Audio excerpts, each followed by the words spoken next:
Hello everybody and welcome to You're More Than Enough.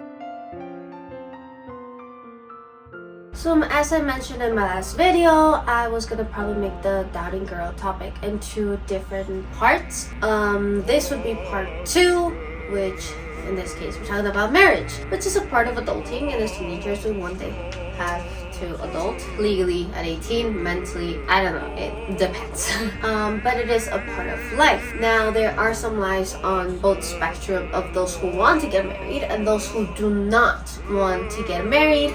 So let's get started. Now let's start with talking a little bit about marriage before we get into the lies and truth. So marriage, of course, as we know, was made by God. So as we know, marriage was designed by God to be between a man and a woman together, by monogamy, and its intent was to be joyful, to be selfless, as the Bible says, one flesh, one bone, one blood. But because of the fall and the sin introduced by it, marriage became twisted, and it introduced the possibility of it maybe becoming toxic or unhealthy. And of course, this all starts in friendships.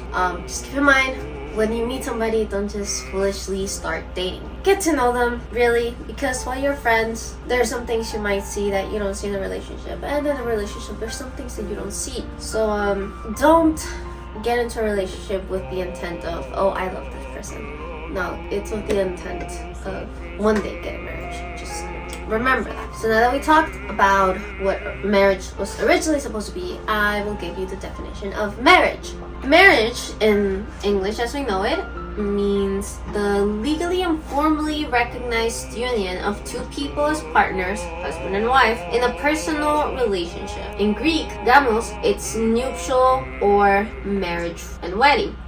It is spoken particularly of a wedding garment or a nuptial banquet, that also wedding banquet. In Hebrew, katan, it is to give a daughter away in marriage and to contract affinity by marriage. So, give a daughter away by marriage. This is also another thing. It's not bad for your dad to want to know the person who you're interested in, or that is interested in you, or for them to have his approval, because it actually gives you value. Some guys might not like it, but it's also, remember, many guys nowadays have become lazy and they just want things easily. And God made women as man's precious gift. He was a gift to fill a void that he had. And that enough gives us value.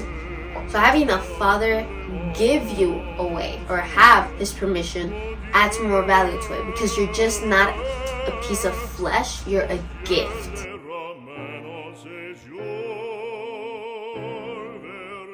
Okay, so this is a subtle distortion of the truth, because just as women are a gift, marriage is a gift from God. And if you put Christ in the center, it is great joy and blessing. And marriage is the plan that God has for most people.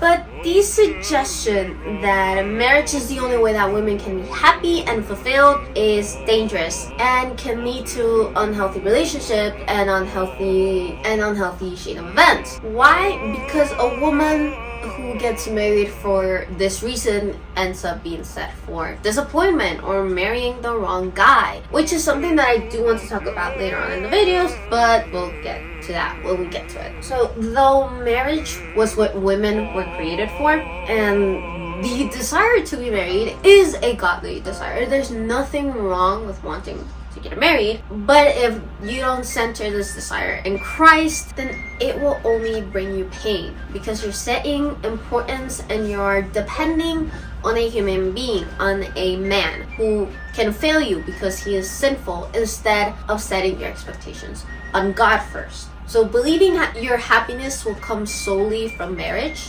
instead of concentrating your happiness on God, and then if God willing allows you to get married, that's a good thing. But if you put it all on marriage, it will lead you down to be impatient and do a lot of things that you later on will regret. Why? Because you might do them out of desperation. You might be promiscuous to catch a guy's eye. It will lead you to fall in love with the wrong guy because you think this person loves me and I can't wait anymore. And you end up with a guy in a toxic relationship who only wanted one thing, and the moment you give it to him, he'll leave you. Or maybe it's butterflies and rainbows and colors at the beginning, but it all ends up downhill like a roller coaster, and then you wonder where did it go wrong. Well, honey, it went wrong when you put your trust on a man, and when you thought that getting married or being in a relationship was the only way to be happy.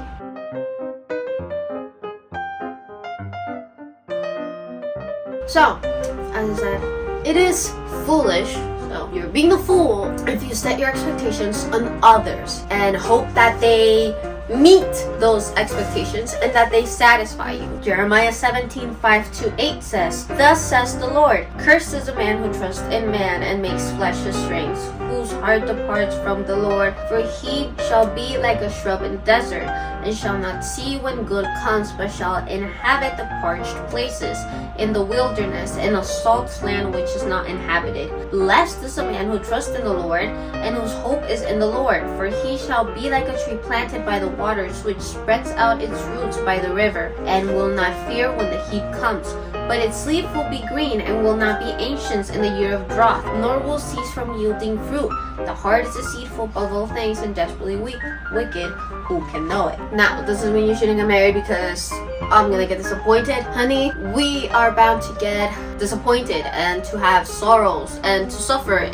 That is a part of life that is inevitable, but you can save yourself from certain problems and certain pain and disappointments and save your tears if you make wise decisions. There is an amount of pain and suffering in this world that is inevitable, whether you're a Christian or not, it doesn't matter, you will suffer in the world, and there is no such thing as happiness outside of God. There are moments of bliss, there are moments of euphoria, there are moments of being happy, of feeling the emotion, the endorphins. John 16:33 says, "These things I have spoken to you, that in me you may have peace. In the world you will have tribulation, but be of good cheer. I have overcome the world." So, joy, as I said, is not dependent on marriage or your marital status or whether you're single or in a relationship. It cannot provide you happiness, nor can it deprive you of happiness. At least a healthy parentheses relationship. Instead, you should focus all of your expectations on God. Psalm 62:5 says, "My soul waits silently for God alone, for my expectation is from Him." Man is not a substitute for God, because only God can meet the deepest needs of your heart. Psalm 118:8-9 says, "It is better to trust in the Lord than to put confidence in man. It is better to trust in the Lord than to put confidence in princes."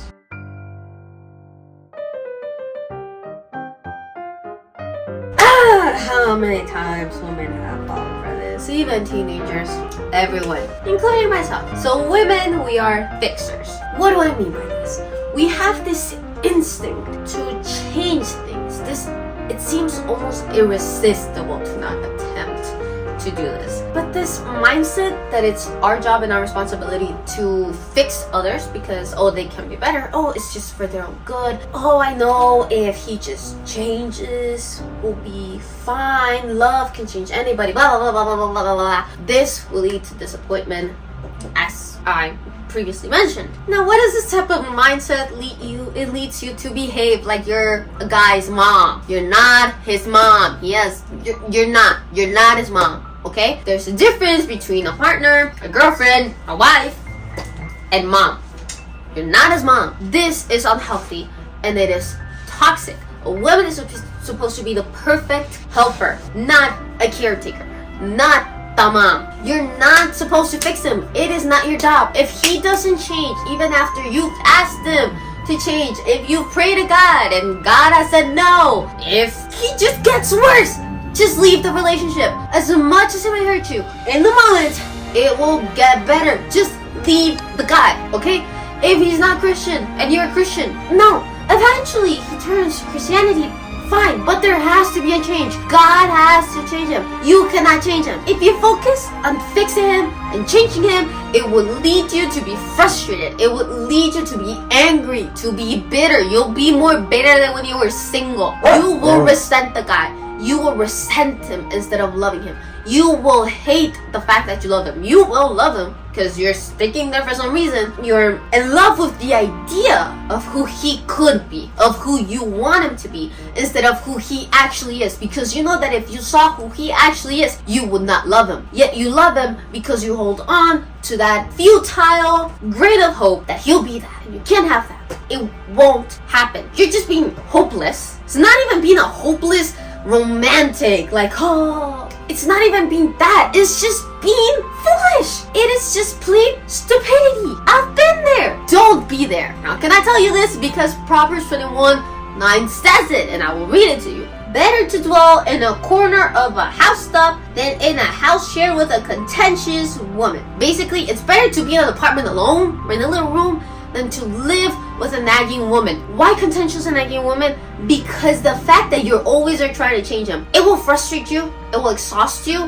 When women are frustrated, we tend to be rude, we tend to be more direct, more blunt, and not in a good way. We tend to try to do this like, just get it done. He will end up hating you. Why? Because you're always trying to fix him and change him, and it'll make you look like a nagging, contentious woman who's never happy, that nothing he can ever do is ever gonna be enough for you, and that you're not the girl you fell in love with. He'll get bitter, he'll get miserable, he will stop doing the small little details he did in the beginning because you've become in what in his mind is a female dog, and he will become more segregated.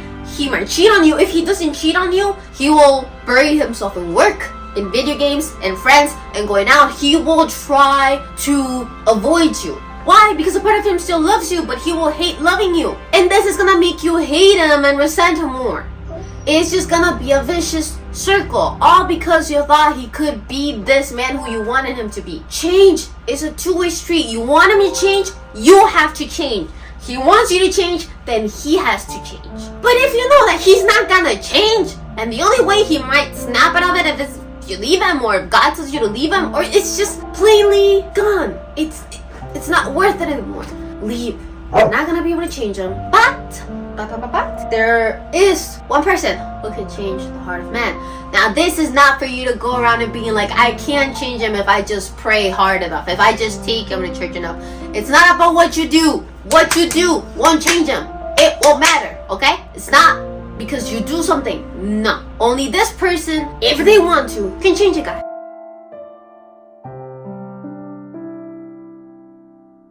Now, do you want to avoid all of that cycle of miserability and suffering that you will have by just thinking, I can change him? Here's what you want to do. You want to hold on to God and pray. You ask for God to reveal whether that person is the person that he has for you. Not the perfect man. Not if he's the strongest. Not if he's the most intelligent. Not if he's the most beautiful. Not if he's the one that you would like the most, that you feel will make you happier. You ask for him to reveal to you whether he's the one he has for you, whether he's the one he chose for you, that you were predestined to be with. See? Easy. You save yourself from a lot of trouble.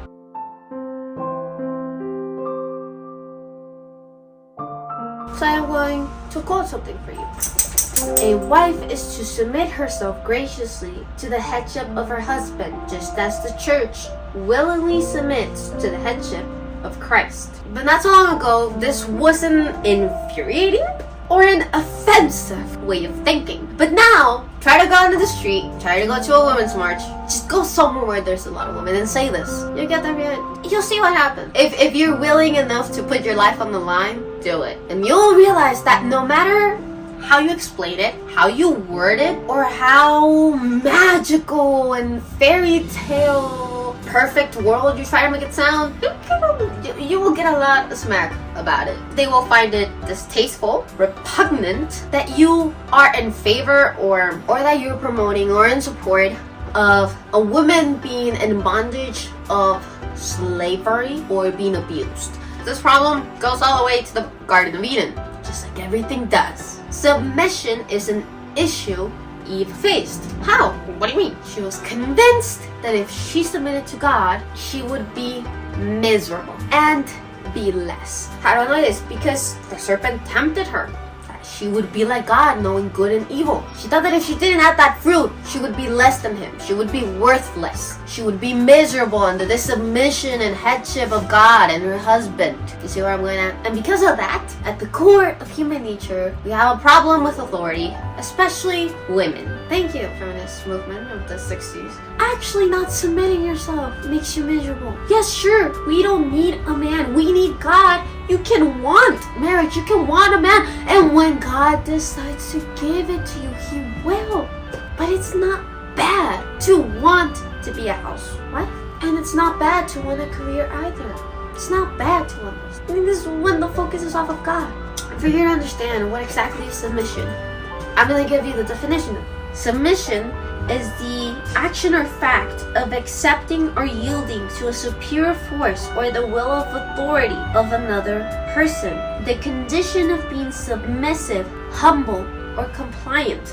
To willfully deploy oneself and serve to their partner. In Hebrew, rafas is to humble self and submit self. In Greek, hopotagai, it's really submission. That's the only definition of it. Now, 1 Peter 3:1-7 says, "Wives, likewise be submissive to your own husbands, that even if some do not obey the word, they without a word may be won by the conduct of their wives. When they observe your chaste conduct, accompanied by fear, do not let your adornment be merely outward, arranging the hair, wearing gold, or putting on fine apparel. Rather, let it be hidden person of the heart, with the incorruptible beauty of a gentle and quiet spirit, which is very precious in the sight of God. For in this manner in former times the holy women who trusted in God also adorned themselves, being submissive to their own husband, as Sarah obeyed Abraham, calling him Lord, whose daughters you are if you do good and are not afraid with any terror. Husbands likewise dwell with them with understanding, giving honor to the wife as to the weaker vessel, and as being heirs together of the grace of life, that your prayers may not be."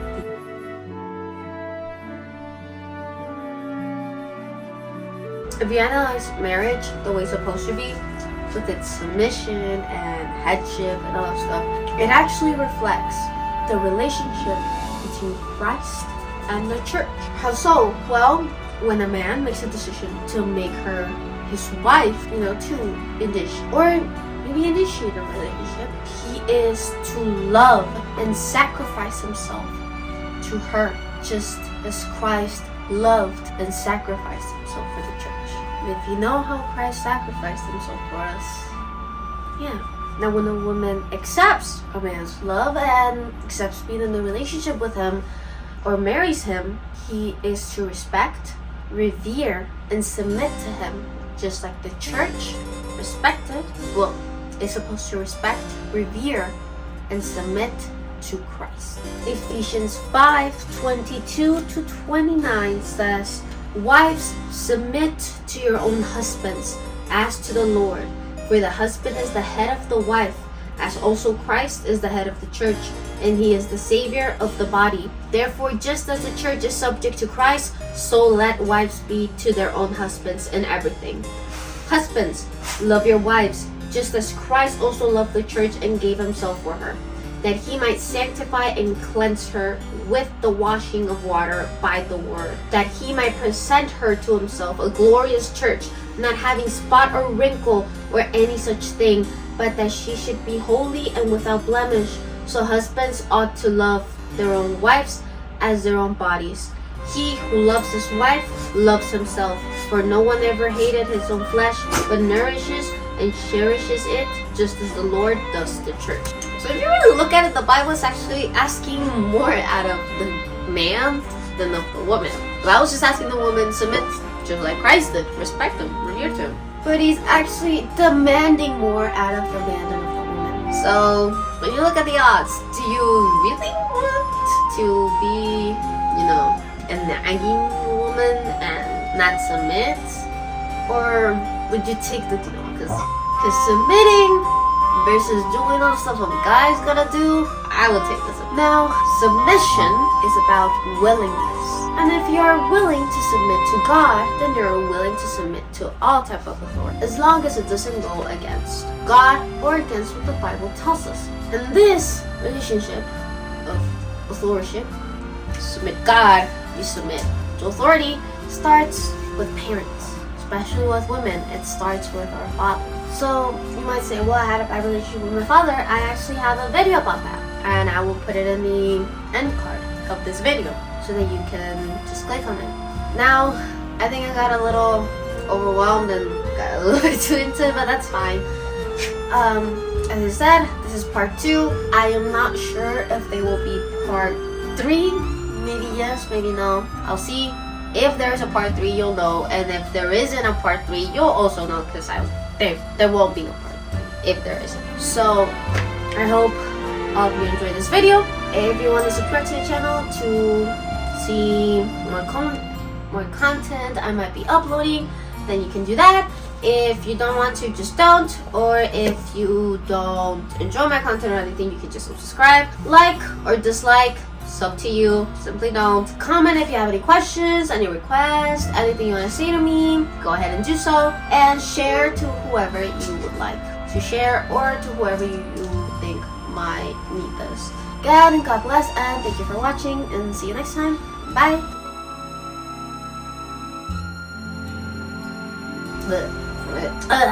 Redo. No.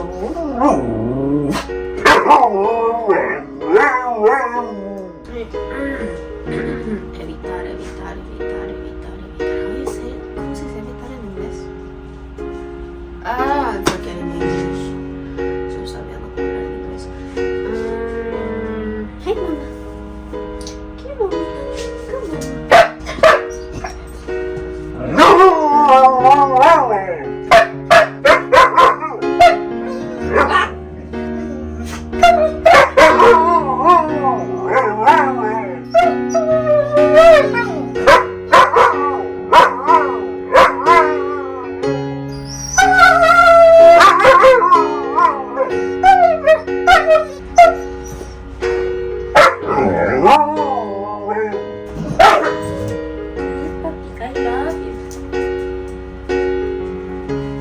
Hi.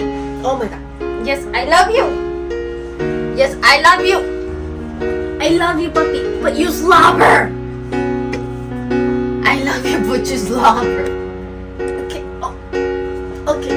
Yes. Oh my god. Yes, I love you. I love you, Kara. I love you, Dream. I love you. I love you. Yes, no. Yes, no, Kara, no. Kara.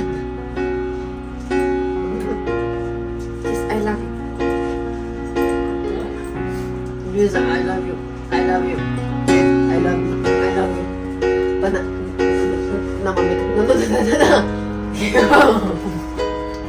Oh god. Ah! Wait. Jesus. Oh my god. Yes, I love you, Dream. Okay, that's enough. Get up.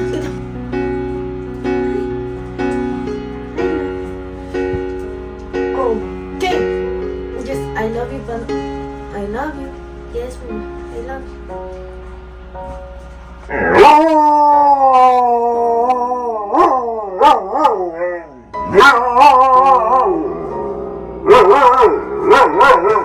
Ay, hermoso.